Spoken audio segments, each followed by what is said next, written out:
Hello, everyone. I'm Jill D. Simone, head of the U.S. and Latin America Oncology Commercial Business at Merck, a company dedicated to developing important treatments to help improve and extend the lives of cancer patients. We are thrilled to sponsor the GO2 Foundation 2020 Centers of Excellence Summit. Uh-oh. Welcome to those of you who are able to join us today. I'm Danielle Hicks, Chief Patient Officer here at GO2 Foundation for Lung Cancer.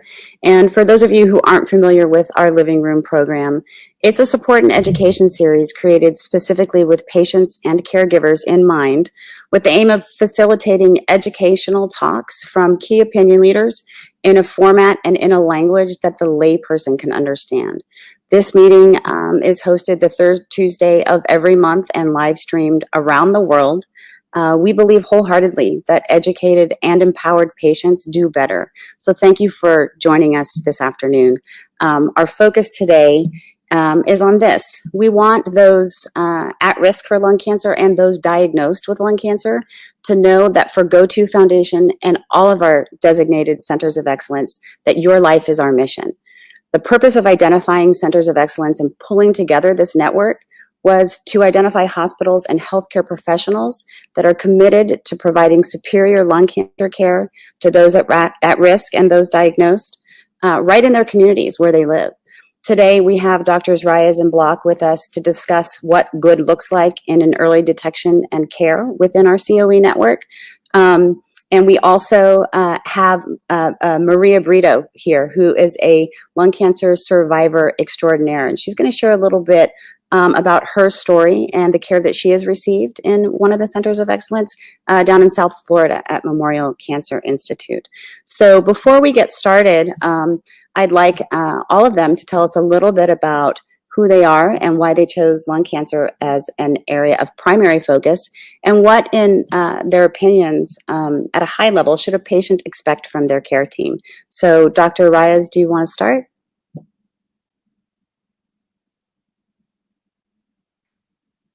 Oh, he's muted. Sorry, I was on mute. No, thank you very much for the invitation. I'm very happy to be here. I am a medical oncologist, the medical director of Memorial Cancer Institute. I practice lung cancer care for 20 years.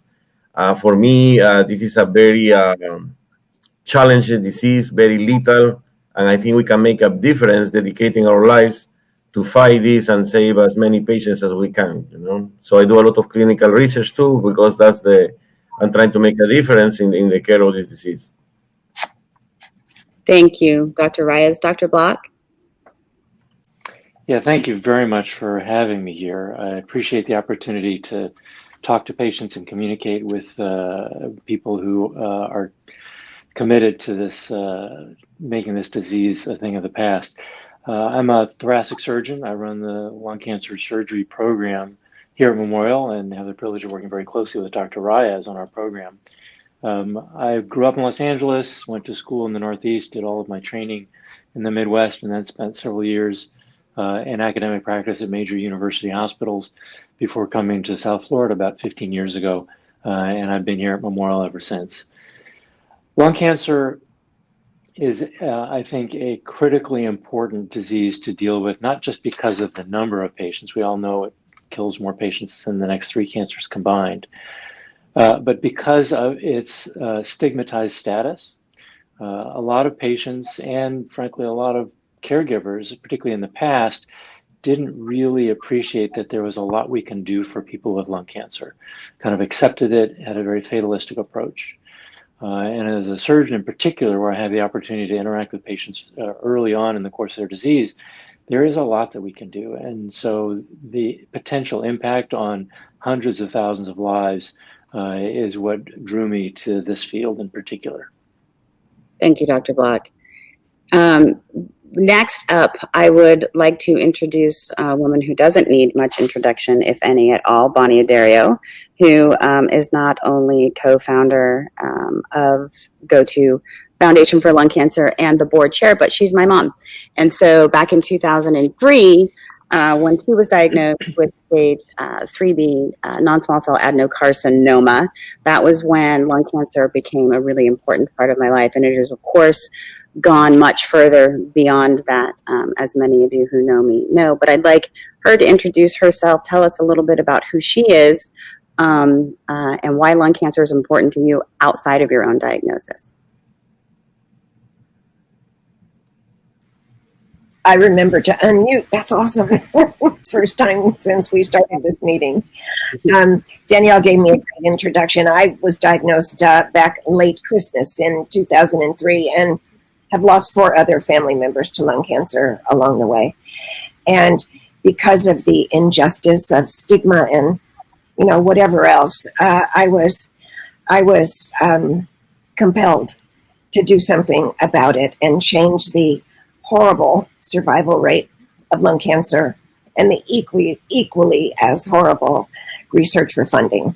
So, you know, we're in a place today that we never imagined, but which is a good place, and happy to be here and happy to be working with all of you. And thank you for doing this for us today and for all the patients in the world.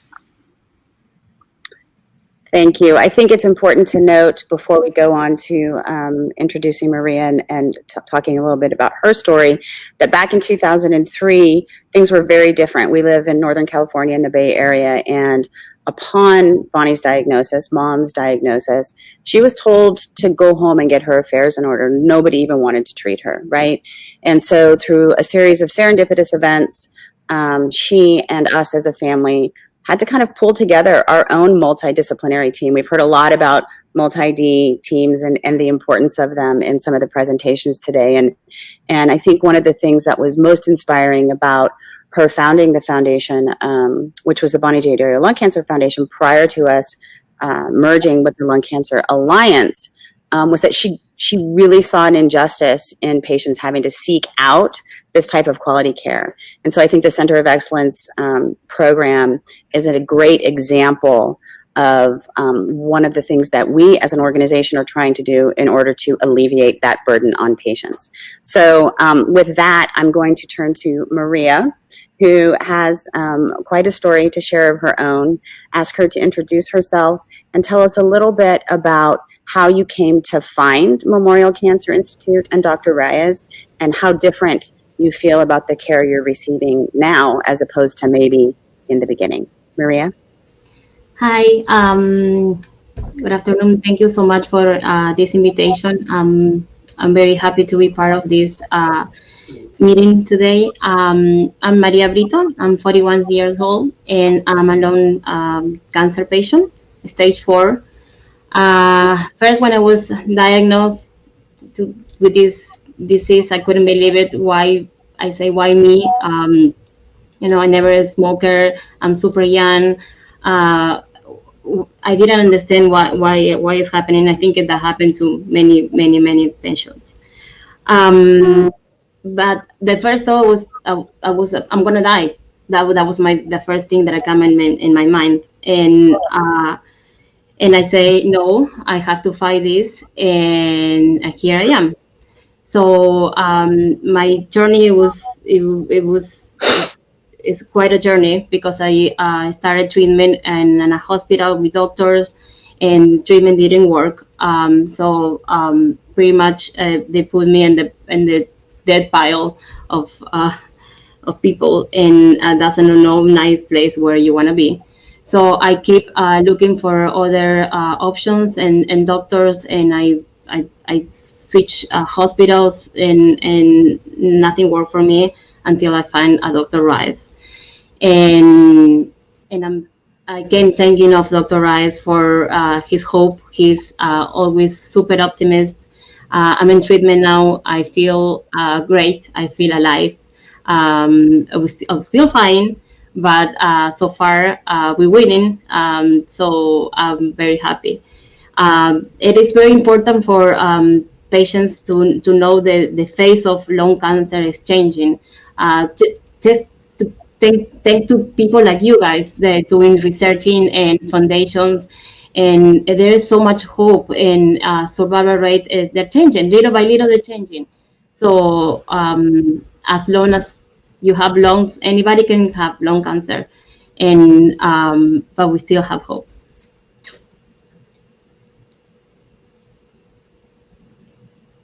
Sorry, no, I forgot to unmute. That was a beautiful example, I think, of a patient story from the heart, right? And I think one of the things I know our Center of Excellence community knows is that the patients are at the center of everything we do. So I want to jump into the conversation today because I want to make sure that we have enough time to cover what good looks like across the care continuum. Before we do that, I do want to make note that today's format's a little different than we normally do our regularly scheduled living room, in that we normally encourage Q&A throughout to keep the conversation interactive and to keep the conversation going in a direction that patients want it to go. Today, we're unfortunately going to have to hold Q&A from the live meeting. However, you can email your questions to us at info@gotofoundation.org, and we will go ahead and get those answers back to you. So with that, I want to move into the first part of our program and talk to Dr. Block a little bit about at-risk patients. And when we talk about at-risk patients, what that means, you know, who might qualify for screening, why screening is important, risk factors, and also what does LDCT scan entail, low dose CT scan. So Dr. Block, when we say at risk, what are we talking about? So the low-dose screening CT program and screening for lung cancer is a fairly new phenomenon. It's phenomenally important, and it focuses on a group of patients or a group of people, they're not really patients yet, who are at increased risk for developing lung cancer, which essentially is a history of smoking. For now, that's the group that we target. Now, we know that 20% of patients with lung cancer are never smokers. 40% of patients are former smokers, and 40% of patients are current smokers. But the group that seems to be able to benefit the most, that we know benefits from screening, are those who have a fairly heavy smoking history. And the number we use is about 30 pack years, or about 1 pack per day for 30 years, and has quit within the last several years. That's the core group of people at high risk. Now, of course, we all know there are plenty of people who don't fit into that category who get lung cancer. But from an epidemiologic standpoint, the benefit of screening so far has been demonstrated only in that high-risk group. A low-dose CT is the test that we use. CT stands for computed tomography, and it's essentially an X-ray machine that takes X-ray images from multiple slices through the body, and then the computer reconstructs it into essentially a three-dimensional image, and the computer displays it on the screen as a cross-sectional imaging, like you're looking at a loaf of cinnamon raisin bread. You see the swirls and the sliced raisins and so forth. And so we're able to see with a lot of detail what is going on in the lungs and chest. The low-dose CT is a way of using less radiation because we're really only interested in a specific finding, and that is there a nodule in the lung? A standard dose CT, we're looking at everything else in the chest, the heart, the blood vessels, the skeletal system, the muscles, everything in there, not just looking for lung nodules. So the low-dose CT is really about the same amount of radiation as a mammogram, and has proven very effective at identifying these little nodules, and then we can look at them and decide whether that's something that we need to pursue further or whether it's nothing to worry about. So the group of people at highest risk, the former smokers and current smokers, are the ones for whom we recommend a low-dose CT, and then once they have the low-dose CT, there's a fairly formal program designed to about which path you go down in terms of whether you need further testing, whether you get another scan in a year. So what can patients expect from those results? For example, if something suspicious is found on that scan, can you talk a little bit about maybe a watch and waiting versus maybe going right to biopsy and how you determine that? I think that's one of the things that distinguishes a center of excellence from a place that just does the study and then has somebody interpret it. For those of you who have had mammograms and are familiar with breast cancer, you're probably familiar with the concept of having the mammogram formally categorized based on a risk category. And so the radiology community basically did the same thing with low-dose CT, and it's called the Lung-RADS score. So when you have a low-dose CT scan done at a dedicated center of excellence, not only do you get a report about what is found, but you get a concluding statement saying this is a Lung-RADS category 1, category 2, category 3. And that is a way of communicating how suspicious you are that the finding is cancerous. Very low suspicion, no nodule, very small nodule, not a big deal. You get a scan in another year. The more suspicious the lesions are, then the more likely it is that you need to go on to further testing, whether it's a repeat scan in 3 months, whether it's a PET scan, whether it's a biopsy. Those decisions are made based on the Lung-RADS score and then based on the experience of the people treating you at that center of excellence. Thank you. So one of the things we heard a little bit about, or a lot of it about earlier today, are incidental pulmonary nodules. Can you explain what that means? I think it's going to be getting out there, quite a bit. Patients are going to catch wind of it. Can you explain to them what that means and what they should expect if a nodule is found incidentally? So yes, an incidental nodule is not the same as a nodule we picked up on a lung cancer screening test. And the idea is that if we're doing lung cancer screening, we're looking for a nodule. So it's not really incidental. An incidental nodule is, let's say you're in a car accident, you wind up in the emergency room, they do a CAT scan, lo and behold, there's a nodule picked up on that CAT scan. That's an incidental nodule. It was discovered incidentally to something else that was being done for some other reason. And historically, before lung cancer screening, that was really how we discovered people with early stage lung cancer.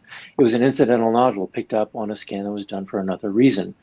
Now, the management of incidental nodules, however, is very similar to the management of lung cancer screened discovered nodules. And in fact, the algorithms we use that were developed for lung cancer screening have proven very valuable in helping us guide what we do with incidental nodules. I think what distinguishes a center of excellence, and to me, what good lung cancer care looks like, means sifting through all of these incidental nodules, all of the screen detected nodules, and deciding which ones need further study and what that study should be. Because the bottom line is that most of the nodules that are picked up incidentally and most of the nodules picked up on screening are not cancer. And it would really be a disservice to patients to subject all of these patients to further testing, biopsy, even surgery, when the vast majority of them are not going to be cancer. So quality lung cancer care means starting with all of these incidental screen discovered nodules and filtering out the ones that don't need anything done and concentrating on the few who really should have something else done. That's great. Thank you so much for that explanation. And I think, talking about these incidental pulmonary nodules, I couldn't be more thrilled to hear all the conversations happening during this conference, in that, from an anecdotal perspective, in talking with patients over the last 12 years, I can't tell you how many times I heard a patient who was diagnosed at stage 4, and when their physicians went back and looked at prior CTs that they had for other reasons, the nodules were there and they weren't being followed. So implementing these workflows and these plans into everyday practice, particularly in the community where the patients are, I think is so important. So hey, Danielle, I want to add something there. What Dr. Block said is very important. Nationwide, despite the fact that we know this data from lung screening, the rate is only 4%. 4. So only 4% of people that needs to be screened is screened. So we are really on the floor here. That's why we really need to do a lot of education. And what you guys can help is empowering the patients to request their lung screening, well, they're not patients, they're healthy people that because a lot of well-educated women in America request their mammogram. When they come to see you, say, hey, can you order my mammogram? Can you order a PSA if it's a male? So we need the patients to help us because, I don't know, colonoscopies, for example, are in 80% now. And the goal for 2022, I think 23 of the colon advocates is 80%. How long we are going to wait to get 80% in lung screening? Every year that we are in the 4 or 5 or 6%, a lot of people is dying. So that's why it's very important. And one way to solve this problem is also do what the Dr. Block said at the end. instead to be waiting for the primary care to send people on high risk, maybe we should implement these incidental nodal programs. He described very well. Is, you check, you go to the radiology, and you check all the CAT scans of the chest that have been done for chest pain, accidents, or whatever, and then you start to go and find which ones are abnormal and which one needs to follow up. That's what we call the incidental nodal program. There are several programs in the nation now, but that's another way that is faster and more efficient to find lung cancer patients. And both programs are necessary, but you can give us educating the patients, empower them to help us to move these two programs to find more lung cancer. Yeah, I would add to that. This is an area in which I think patients and patient advocates can be extremely valuable.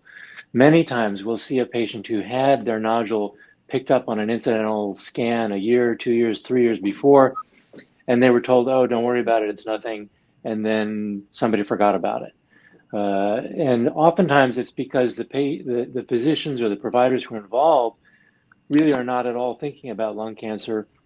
They're thinking about whatever the problem was. The patient came to the hospital, they fix it, and then this nodule just kind of got lost to follow-up. And unfortunately that happens. The last line of defense is the patient, who then remembers, there was that nodule found, and I know you're a gastroenterologist, or I know you're a vascular doctor, or I know you're a heart doctor. Let me maybe see somebody who thinks about lung nodules and have them look at this as well, so that we don't drop the ball on this nodule. Because oftentimes patients present with advanced stage disease, and you look back and there was a nodule, and maybe they even were told about it, or their physicians knew about it, but it just got lost in the shuffle over time. Yeah, I couldn't agree with you more. I think, this venue, the Lung Cancer Living Room in general, 98% of the people that come and watch this have already been diagnosed, right? But with that being said, we always remind patients during this program that they can be the voice, right? They know people. They can spread the word to their neighbors, their families, their friends about the importance of screening. And now, also the importance of, hey, have you ever heard of an incidental nodule and what that means and why you might want to talk to your doctor about it? So I think that's great. And I think, some of the other educational materials that we have, which you guys are aware of, is dedicated directly to screening and incidentals and what they are and who should be diagnosed. We know, and I know Bonnie will talk about this because it's a pain point for her and many others, that, yes, all the information that came out of the NLST and the current qualifying criteria are a great start. They're not all that we need in order to better identify these cancers early. And I don't know if anybody has anything to say before we move on from the screening portion of this. This is Bonnie. The only thing I stress is that it's very, very, patients can help, talking to people, locally around your hospital to talk about early detection and all of those things. But if you don't have a strict follow-up program for nodules, it's not going to happen. And Louis, I love it that, you're talking about, going down to radiology and digging up all these CT scans that people had for even other reasons. That's great, but it's not a solution. When you think big, and this is a big problem, and I think about Dr. Rosen, who spoke at the beginning of our program yesterday. If you're thinking big and you have a big problem, you have to really look for solutions and then stick by them and stand by them. These nodules are there and they change, and they're an incidental nodule one day and it's stage 4 lung cancer the next.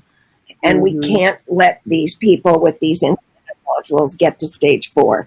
That's horrible, absolutely horrible. So I couldn't agree more. And I think one of GoTo's,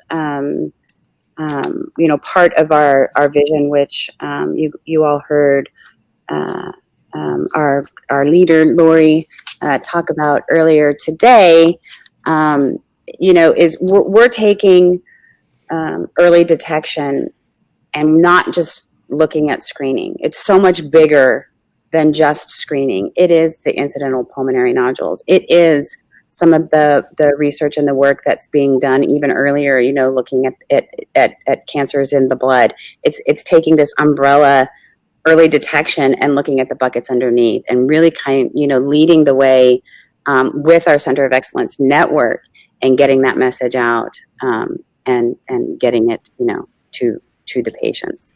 So and making I would like to and try to interrupt. Part of the solution, where they order CT scans instead of X-rays when a patient is presenting with a cough for over 6 weeks. You know, ordering an X-ray really is not really beneficial all the time, because these nodules can hide behind bones in the heart and everything else. Order CT scans. That's how we're going to get young people, like our darling little girl here, better care. Maria, did you have a comment? Yes, I cannot agree more with all of you. That was exactly my case. It took me such a long time to get the diagnosis of lung cancer, because I guess the doctor, my primary doctor, they never thought that could be cancer.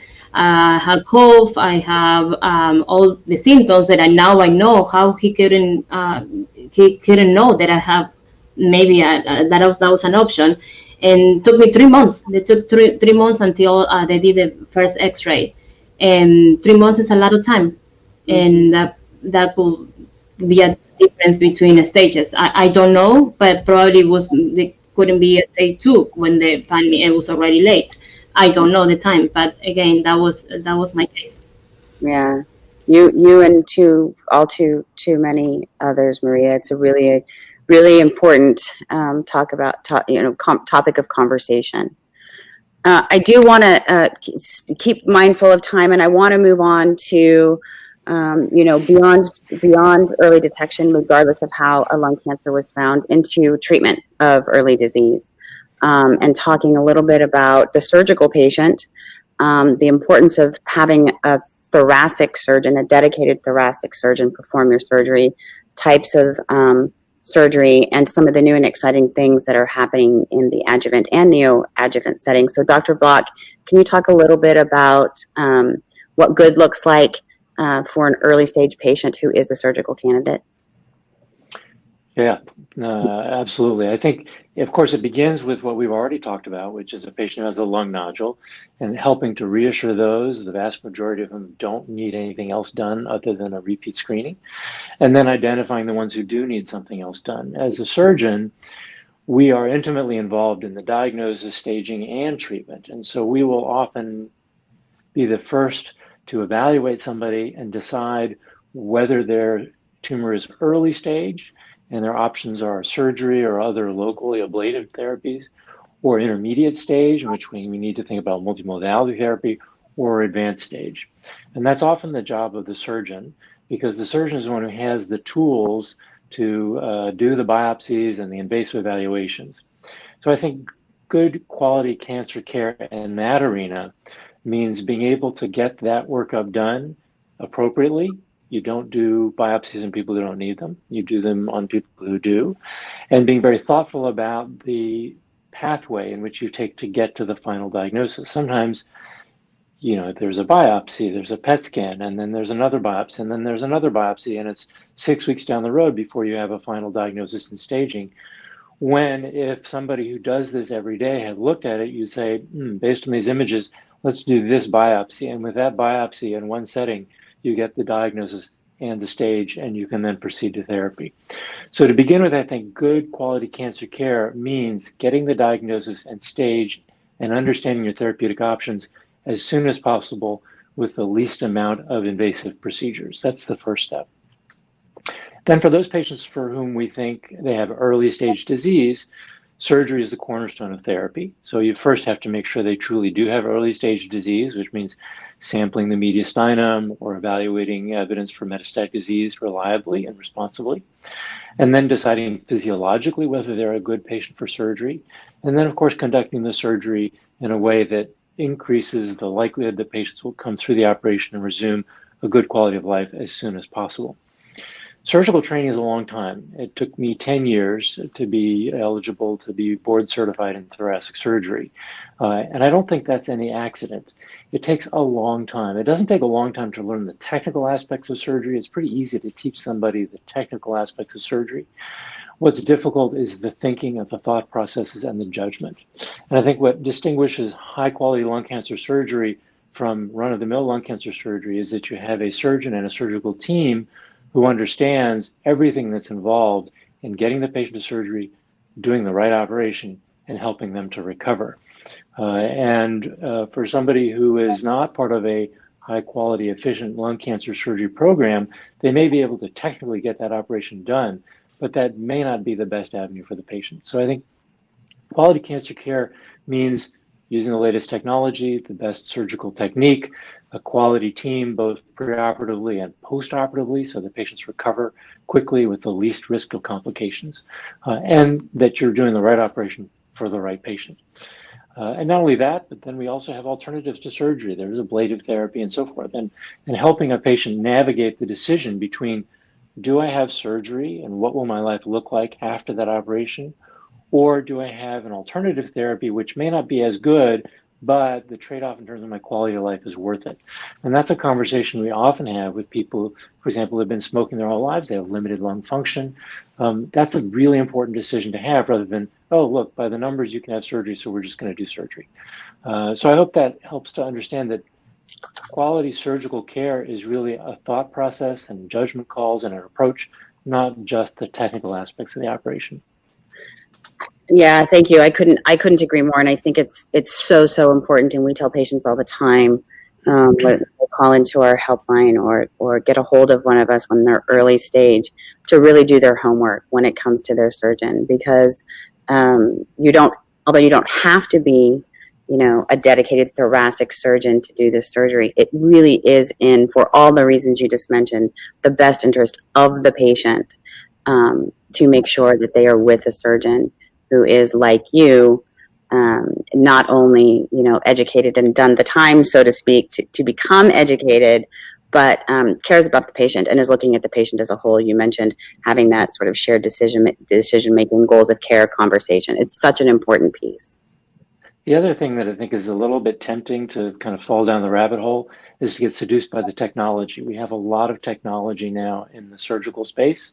And there's a tendency to equate technology with quality of care, particularly because institutions and so forth advertise for it. Sorry about that. So it's very easy to get seduced by the technology, and certainly we use the latest technology, and good quality cancer care often involves the latest technology. But the converse is not true. Having the latest technology does not mean that it's the highest quality care. I think that's a really great point. You're on mute. Yes, I am. Uh-huh. Yes, no, I'm not. Yep. I had a question about what you think of adjuvant and neoadjuvant therapy along with surgery when appropriate.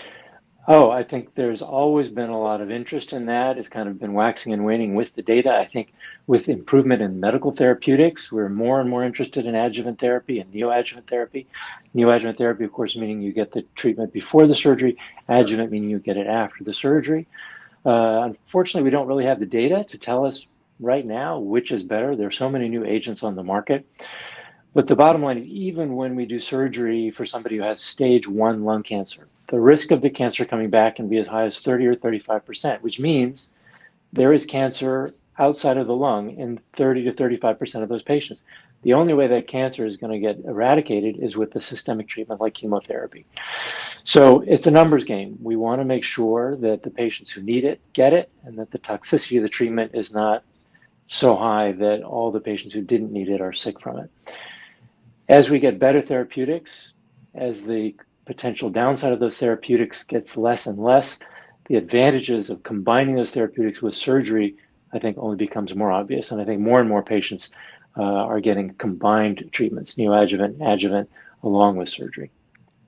Yeah, I can say even back in 2004, Bonnie had both, right? She had chemoradiation pre-surgery and radiation post-surgery as well, which I think back then was fairly aggressive. But she, like Maria, was a young lung cancer patient. And now, of course, with what we've got going on in targeted therapies, we're a little further along in the adjuvant or post-surgical section, looking at Tagrisso osimertinib in the adjuvant setting, but also they're looking at some of these targeted therapies pre-surgery, right, too, to say, you know, is this a good option for patient? And we're going to talk in a little bit about targeted therapies, what those are and what they mean.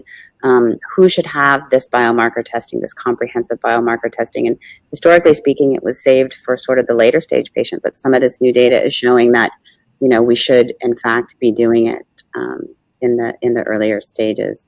I think, Danielle, now that we have been trying for many years chemotherapy, and the benefit is being very low, as you know, less than 10% for lung cancer. But now that in ASCO in June, they presented the data of osimertinib that you just mentioned, we have a lot of hope because now we know that the patients with stage 1B, 2, and 3, that after they have the proper surgery, I have the chemotherapy, they can have 80% benefit in survival if they give osimertinib for 3 years. So that is amazing. Is as Mark said, this shows how technology is improving and benefiting the patients. So that's why we're very excited about the possibility now that to get tyrosine kinase inhibitors after surgery with that tremendous benefit. And also the fact that we don't have that before doesn't mean that we don't do anything. You know, I want to advertise that nationwide, the NCI has Alchemist, the Alchemist study. What we do in Alchemist is after surgery, we test the patients for EFR, ALK, and we give them for at least 1 year erlotinib or crizotinib. If they are negative for EFR or ALK, we are giving them now immunotherapy for 1 year. So that's why there is a lot of things that can be done for the patients, even now that we are in the transition to start to use osimertinib for everybody after surgery. So, and this study, for example, is being run in every town. There is one center that can enroll for this study, and we still need patients. We are trying to enroll 8,000 patients on this. So that's why it's very important that offer the patients the possibility to benefit from this research. And we're so happy that at least we know for EFR there is a benefit, and now that we're using the osimertinib. For neoadjuvant, we're still testing, you know, and the most exciting for us is that there are several trials that have been presented using immunotherapy before the surgery, and there are other trials using immunotherapy and chemo before the surgery. And they are not standard of care yet because what we don't want to do is ruin the chance of the patient to have a proper surgery. So that's why, unfortunately, in some of these trials, some people has died, and we need to be sure that we can properly give the immunotherapy and the chemotherapy before the surgery without affecting the surgery. That would be the ideal approach. But we are very close, and hopefully to have very good data soon to know if chemoimmuno before surgery can make a difference compared with sending everybody for surgery first. No? I think this is a perfect segue into the second half of our conversation where we're talking about precision or personalized medicine, right? Where we've talked about it in the early stage and all the exciting things are happening there.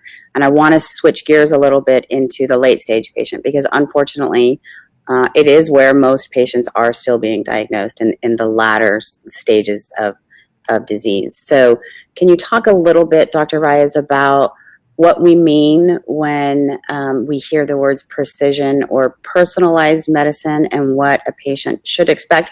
And by the way, prior to going into that conversation, I just want to say to the patients and caregivers out there watching, you know, that this is the exact reason we highly recommend that you go to physicians and your healthcare professionals who specialize in lung cancer. Things are happening fast and furious, right? And to expect, a general oncologist or a general surgeon, for that matter, to know everything there is to know in real time as it's happening is unfair and unrealistic, in my opinion, right? So being able to be with a Dr. Raez or a Dr. Block, whose main and only focus, really, or primary focus, is lung cancer, is of the utmost importance. So I'll come down off that soapbox for a quick second and go to you, Dr. Raez, again, to the question: what should patients expect from a personalized or precision medicine standpoint? I think in oncology, and that's the fact in lung cancer too.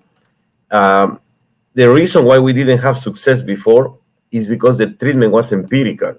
When we used to give chemo, the patient didn't understand why we didn't promise 100% success. No, for example, if you have a sore throat and give an antibiotic, you take the antibiotic and you know that 3 days better, you're going to be better. You don't ask me what's my chance of response, because everybody responds to whatever antibiotic you like for sore throat, no, or it's indicated.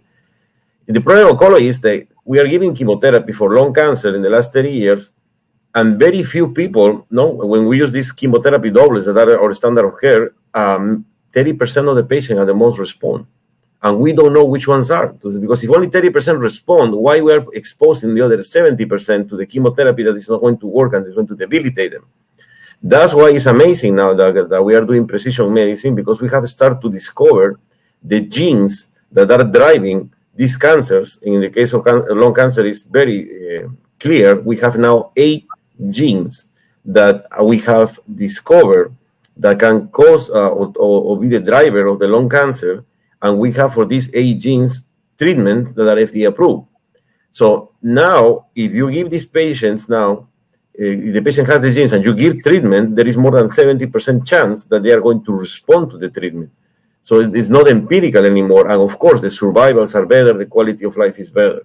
And you can always give the chemotherapy later. When we run out of drugs or the tumors become resistant to the target therapy, we can still give the chemotherapy later, but the patients are living extra. For example, patients with ALK, we have a lot of patients that are alive. I have patients that are alive 9 years, 10 years, that's something unheard before, with palliative chemotherapy. That's why it's very important precision medicine, because we have at least the technology. Of course, it's not for everybody yet, because we are still discovering new genes every day, not only lung cancer, all the cancers, but we need to be testing for this. That's why it's not easy. I know it's not easy sometimes, the testing. When we do the testing, you need to wait. If it's tissue testing, 4 weeks. If it's a liquid biopsy, maybe 2 weeks.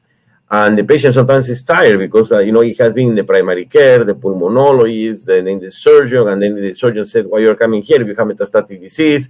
And then it's 3 months later, and then you tell the patient, oh, don't worry, you have to wait another month for your molecular testing. And the patient said, but can you give me chemo tomorrow? And a lot of times, that's a problem. That's why we need to really be more aggressive in the testing and try to do it early. So maybe we don't have to wait until they see the medical oncologist for the testing. Maybe they can do the testing, I don't know, maybe the primary care can do the testing one day as soon as somebody tells them the patient has lung cancer. Or maybe the pathologist can do the testing as a reflex, as soon as like they do in breast cancer. In breast cancer, the pathology report comes with your ER, PR, HER2 data right away. You don't have to wait to see the medical oncologist to have the testing. So that's the only way that the patients are going to benefit of all of these new technologies that we are discovering every day. I think you touched on a really good point. You talked about reflex testing. There was a presentation yesterday from one of our centers out in Spartanburg talking about what their process looks like and how they reflex test. Can you explain a little bit what that means? But before we explain that, can you explain to patients? It can be very confusing, and I know in the advocacy world, we're trying to really button down how we're communicating out to our patient population so that we can kind of alleviate some of this confusion. It's molecular testing, genomic profiling, biomarker testing, right? All virtually meaning the same thing, the same idea. Can you explain what that is in a little bit more detail and why it's so important to have proper upfront diagnostics? No, okay, that's what I was telling you before that if we discover that you have one of these genetic aberrations, like the ones that we call EFR, ALK, RED, NTRK, 1, 2, 3, and all of these genetic aberrations, we can give you a target therapy, a pill. And some of these target aberrations, like ALK, have a much better prognosis than the other lung cancers, because they respond, you may respond to pill number 1 for 2 years, then we give you pill number 2, another year, pill number 3, and now for ALK, we have 5 agents approved already. So that's why we can have these patients with this genetic aberration living a lot of time, and we don't start chemo yet. That's why if we don't test and we don't find the genetic aberrations, the patients are going for empirical chemotherapy with this low chance of response. Even immunotherapy, sometimes we're victim of our own success. Now that immunotherapy is available, they said, oh, yeah, but at least he's getting immuno and chemo. But it's not the same, because when we give immunotherapy, we're doing empirically. When you use single agent pembrolizumab, Keytruda, only 40% of the patients respond, because we haven't found the right biomarker for the immunotherapy.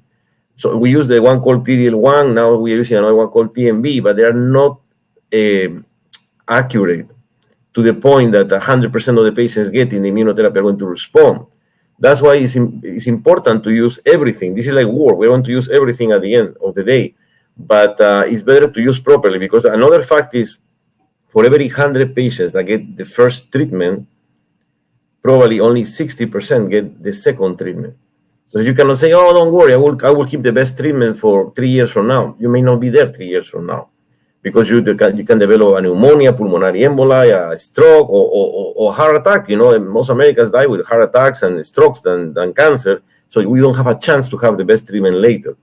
That's why it's very important from day one to do, you're right, we call them molecular testing, biomarker testing, genomic testing, but the patient needs to know that today, when he gets from the doctor a pathology report that says lung cancer, he needs to have a second report with all the molecular testing, and that has to be a standard, and the patient has to get used to request his molecular testing. Now it's a standard for lung cancer, but it's becoming a standard for every cancer. So I think for all the cancer, it's going to be soon that the patient needs 2 reports, not only one report saying what cancer he has, but the second report saying what molecular profile you have, so maybe you can benefit from all of these new targeted therapies. The other benefit to do this molecular testing is that the drugs that are coming, because sometimes we only test these 8 genes and that's it. But no, we need to do a comprehensive molecular testing, because when you don't benefit from these 8 genes, you can benefit for the new drugs and the new genes that we are targeting and developing medications. So that's why, for example, RET, we are using for RET fusions, we are using 2 agents for the last 3 years as in clinical trial. In my cancer center, 11 patients benefit from this before the FDA approval. And these patients are alive and doing well and no chemo. So that is why the research also is important. And when you do the molecular profiling, if you do this NGS, the next generation sequencing, complete molecular profile, you get the information from the 8 genes that can give you treatment, but also you get information from all the potential genes that you can use to be enrolling a clinical trial. Thank you so much for reiterating that. I just wanted to make sure that we were driving home how important it is to get this testing. And I think you did a beautiful job of explaining the difference between maybe the Super 8 panel that's currently out there versus this next generation sequencing, comprehensive biomarker testing, genomic profiling, whatever it is we want to call it. And I know Maria shared your story earlier about having had this comprehensive type of testing, right? Because even patients like Maria, who currently have a target, want a plan B in their back pocket should they need it, right? And so can you talk a little bit about rebiopsying? At what point should some of these rebiopsies be done? And does it have to be done on tissue? What's the difference between a tissue biopsy and maybe a liquid biopsy? Yeah, that's another educational process, because before, when we used to have only 5 or 6 chemotherapies for the patients, and the patients failed chemotherapy number 1, what difference make to do a biopsy to give chemotherapy number 2, 3, or 4? Because, as I said, this was empirical treatment, So doing a biopsy didn't make any difference to give chemotherapy number 2, 3, or 4. Now it's very important because we know that this genomic process is dynamic, meaning that if you have, for example, a gene called EGFR, you can develop resistance, and the next gene that is coming has a name. For example, EGFR patients develop resistance, and they develop the gene 7IM. That's why osimertinib was discovered and tested to kill this genetic anomaly. And now these patients that on osimertinib are failing, and they are developing resistant genes like 724, 718, and we are looking for new treatments for these specific resistant genes. And in the case of ALK, is even more, because in the ALK, we have 5 agents, and you can say, oh, but we have 5 agents, yeah, we cure the patients. No, because the patients are developing resistant mutations that can be only identified if we repeat the biopsies. So we know that what is the next agent. The best example for this is like antibiotics. You know, when you get sick, when you have a pneumonia in a hospital, they empirically give you antibiotics. But the first thing that to do before the study is they culture you. Then they know on the next day if the antibiotic that you're getting is the right one. It's the same thing. You know, we cannot be using these 5 drugs for ALK empirically, because the second or the third time the patient may be resistant already and it's not going to work. So we are wasting time and exposing the patient unnecessarily. That is why very important. The solution for this is not to be sticking needles in the patients many times during the disease. That's an option, you know, but I know in lung cancer it's very hard to be sticking needles because it's the lung, and the lung can be, you can have a pneumothorax. But that's what is liquid biopsies is a perfect solution, because you can draw blood as many times as necessary to try to discover these genomic markers.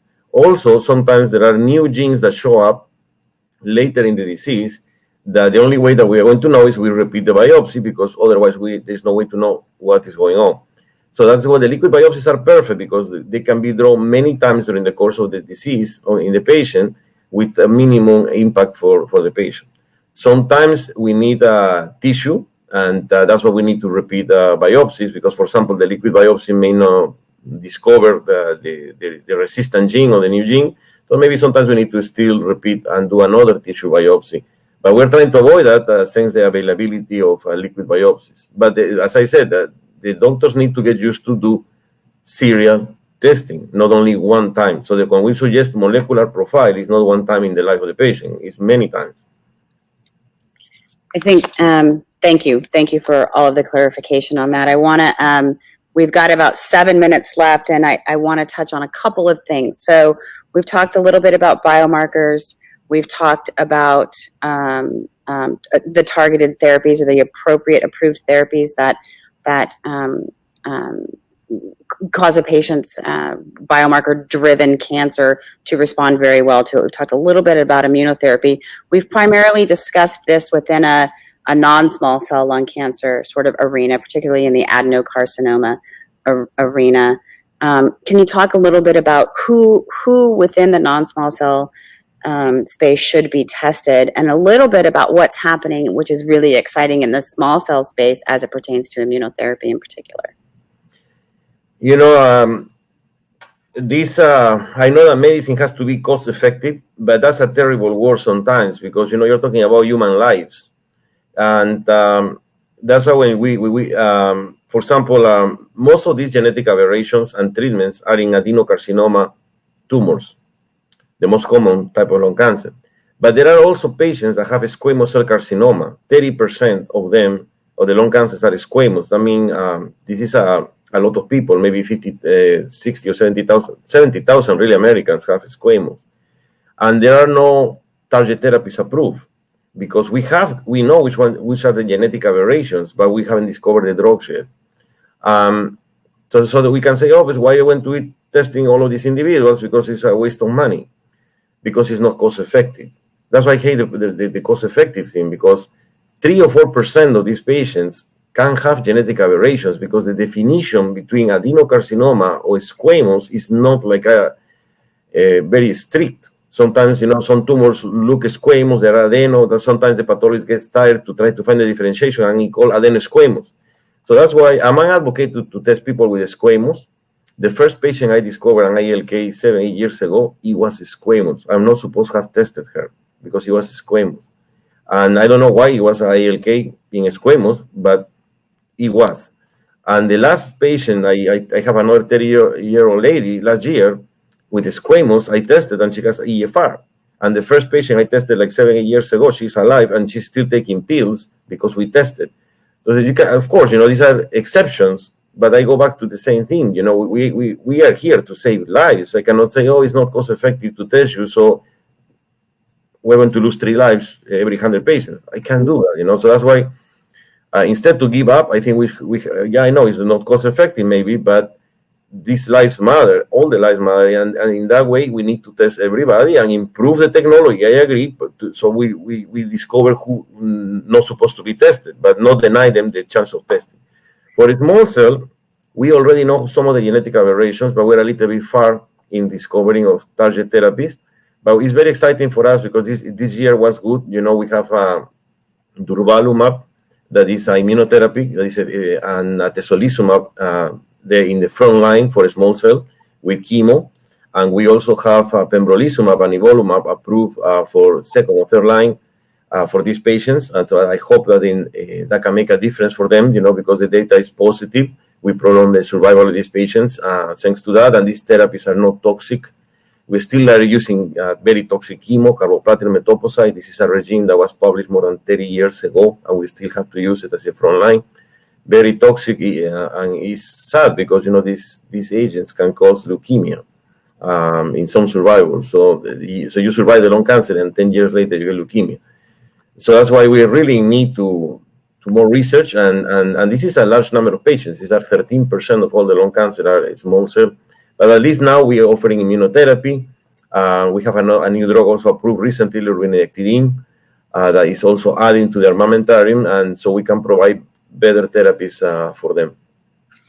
I think that's great. And I think one of the things that this points back to in my mind that we didn't get a chance to talk about, and I would love to have another living room discussing in a little bit more detail a lot of what we talked about at a high level today, but clinical trials and the importance of participating in clinical trials. I know back in 2003 when Bonnie was diagnosed, EGFR was sort of it was the only target really having drug trials, attached to it with erlotinib. And I know her tumor was never tested for the biomarker. It'd be interesting to go back and look and see if anything happened there. But the exciting things that are happening and that have been happening and continue to happening at this fast and furious pace are happening because of patients participating in clinical trials.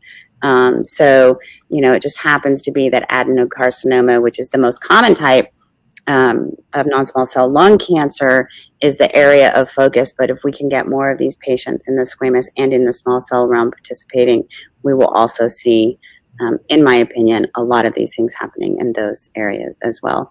So we've got about 2 minutes left. I want everyone to be able to have a chance to give any final thoughts before we close out for the night. Dr. Block, we'll start with you.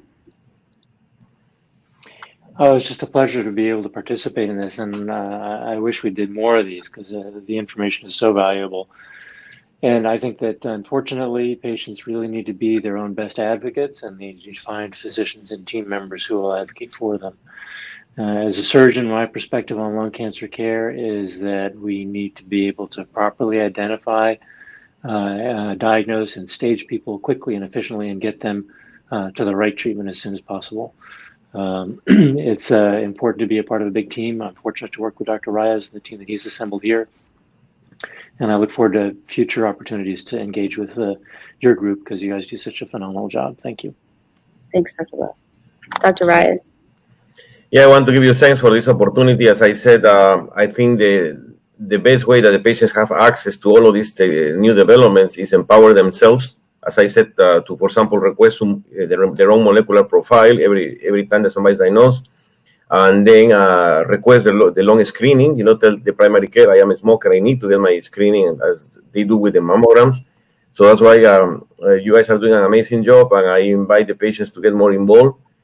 For example, when we do clinical trials for some of these rare genetic aberrations, it's very difficult for us to be finding patients with these genetic aberrations, so that takes a lot of time for the research. But now that you advocates, in lung cancer, I'm very proud to see this group with ROS1, and there is another group of KRAS, there is another group of MET, patients, and that is tremendous because now if I develop a new drug, I know where to find the patients and I collaborate with them. That's amazing, and I think keep doing this amazing job. Thank you, Dr. Raez. Maria, do you have anything you want to say before we close out? Yes, and thank you so much for having me. It was a pleasure. And if I have to wrap it up saying something to other patients, I will say just get involved, look for other options. There are many options, luckily now, and have a wonderful medical care is a key factor in this disease. And thank you. Thanks, Maria. Mom? Oh, you're on mute. You're on mute. Oh, no, you're not. I just couldn't hear you.